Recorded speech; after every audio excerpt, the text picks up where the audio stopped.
देखिए दोस्त, समुंदर के किनारे जा रहे हैं तो एक गाना का याद आ गया, समझ रहे हैं।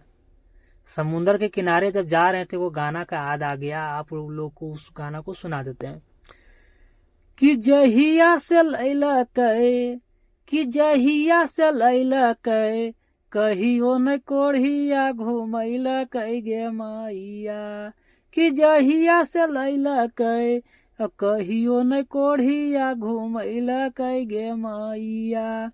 रात दिन घरवा में रोटिए बेलावो है, रात दिन घरवा में रोटिए बेलावो है, कहियो न कोढ़िया घुमावो है गे मैया। कहियो न कोढ़िया घुमावो है गे मैया। देख रहे हैं दोस्त, कितना खूबसूरत रोड है। जो समुंदर के किनारे से आप गुजरिएगा तो बहुत खूबसूरत रोड मिलेगा आपको। यही बात पर गाना का याद आएगा, समझे नहीं। तो गाना वगैरह हम नहीं गाते वगैरह हैं, लेकिन देख रहे हैं जब रास्ता से गुजरे तो समुंदर देखें तो थोड़ा बहुत घूमने वाला जगह बहुत अच्छा था, तो सोचे कि गाना गा देते हैं भाई, समझ रहे हैं।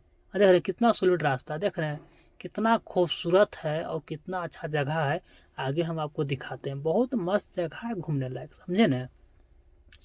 यही बात पर एक और गाना कहा गया कि जहिया से लैला कहे, कि जहिया से लैला कहे, एको दिन ठीक से चलैया करेगे।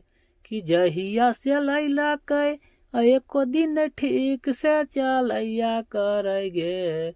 पियवा का डलाइवर, एको दिन हमारा घूमैया करेगे। गाना गबड़ा गए दोस्त, गाना लिखे तो बहुत अच्छा था, समझे ना। बहुत अच्छा गाना था, गबड़ा गए अच्छे, कोई बात नहीं है। चलो आप लोग को सुनाएंगे।